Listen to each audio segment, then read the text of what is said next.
when we get something that looks like this. This one we want to show that the limit does not exist. Okay, so you can see the notation, the new notation, the limit as x approaches 0. I'm just going to shrink this graph. As x approaches 0, of this function, and so we have the absolute value of x over x. And so I'm actually going to graph it on my graphing calculator. You could graph it by hand if you want. It doesn't really matter, but we're going to graph it on our graphing calculator to see what it looks like. And so just so we can see what's happening as x approaches 0. And it's always a good idea to do this, to graph it, just to see, because I mean, I don't know about you, but I'm not used to seeing this function very often. And so when I graph it, I get something that looks like this. All right, well, let me zoom it, make this graph a little bit bigger, and there's my graph as x approaches for the absolute value of x over x. Well, as I get this, and you could have plotted points and you would have gotten the same thing, and that's just, I was just saving a little bit of time. But you can see that for this, if I want to approach 0, well, here's x equals 0 right along this line right here. X approaches 0. Well, what happens as I approach from the positive side? From the positive side, it looks like I'm approaching 1. Well, from the negative side over here, it looks like I'm approaching -1. Are these two values the same? 1 and -1? Well, the answer is no. When they are not the same, the limit does not exist. And you can just use D and E. Doesn't exist. It has to approach the same value from both sides for the limit to exist. That's really all there is to this one. This is one way limits do not exist. Do not approaching the same number. Not approaching the same y value.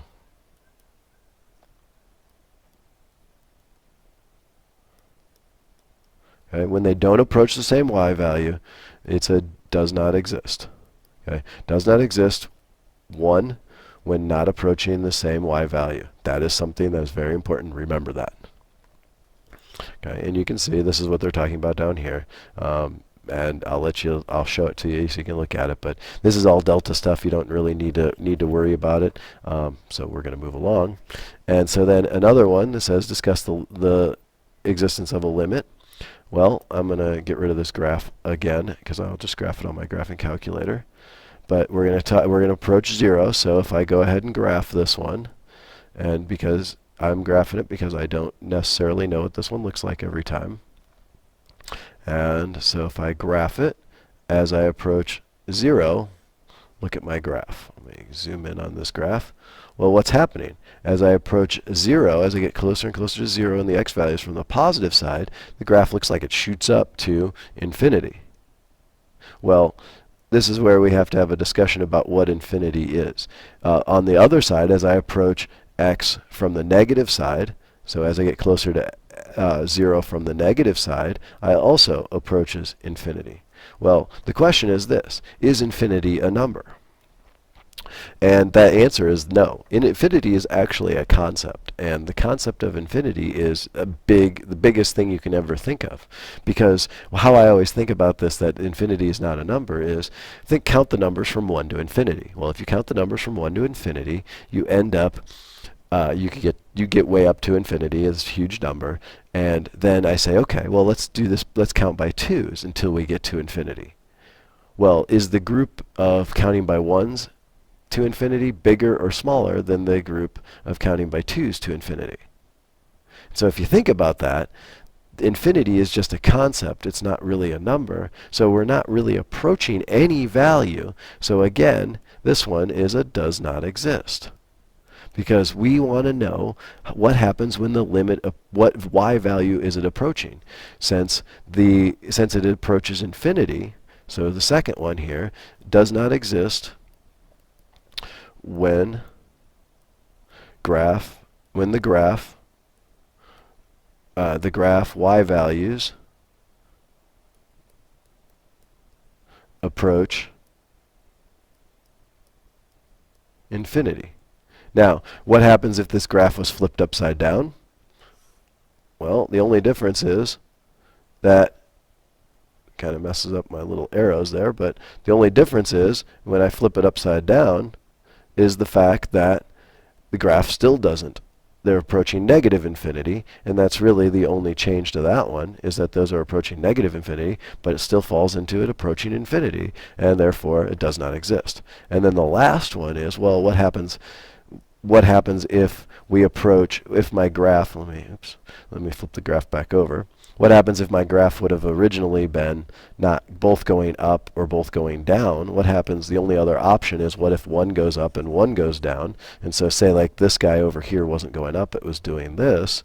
It kind of goes back to the first category, is as we approach the graph from the negative side, the graph is going to negative infinity. And as we approach the graph from the positive side, we're approaching positive infinity. And in the previous example, I said if they approach two different numbers, the limit doesn't exist.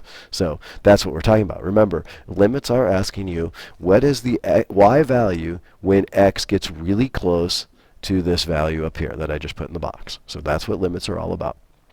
And so this is the solution to that, and it basically goes through, and I'll slide it down far enough so you can see what they talk about, and then you can pause it if you need to get any of it down, but that's basically the same idea. I didn't use all the numbers that they did, but that's the same idea. And so then the next one, I think this is the last one that we're going to talk about, is what happens if we get a graph that looks like this. So best way to do this one, and I wouldn't even suggest plotting this one by hand, I would suggest graphing it. If I go ahead and graph this and I say 1 divided by x,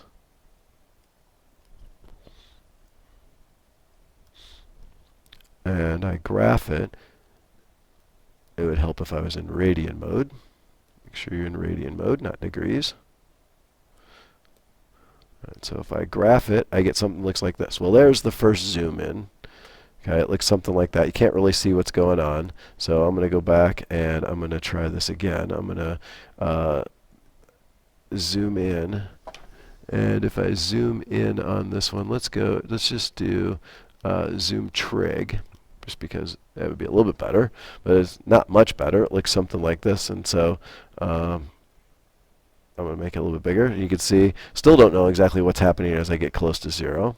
So let's zoom in on it one more time. This time I'm just going to do a zoom in, and hopefully it's right around 0. You can see, oh boy, look what's happening there. And so you can see the graph itself is still having all kinds of crazy things happen on as I get close to 0. I'm going to zoom in one more time. Zoom in one more time. And you can't even see what's happening, so the graph got so big that part of it's out of the screen. But you can see we can't tell what's happening at 0, because all this graph just keeps getting closer and closer, but keeps jumping up and down. And what it really jumps up and down to is, because it's sine, hopefully you remember that it jumps up to 1, down to -1, up to 1, down to -1. And this is what we call an oscillating graph. So the third way it does not exist, this limit does not exist, because the graph is oscillating. Graph oscillates.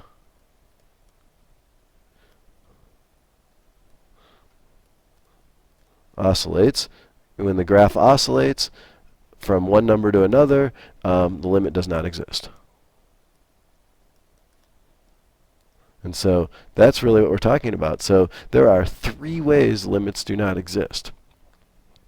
And this is what they're talking about, and that you can go through and see the solution. And they did all the graph, and they plotted points, and you can see how it jumps from positive to negative. And so pause it if you want to look at it and read it a little further. But the 3 common ways that a graph does not exist. So back to our very first example. The point was not there, but we approached the same number from both sides. That one worked.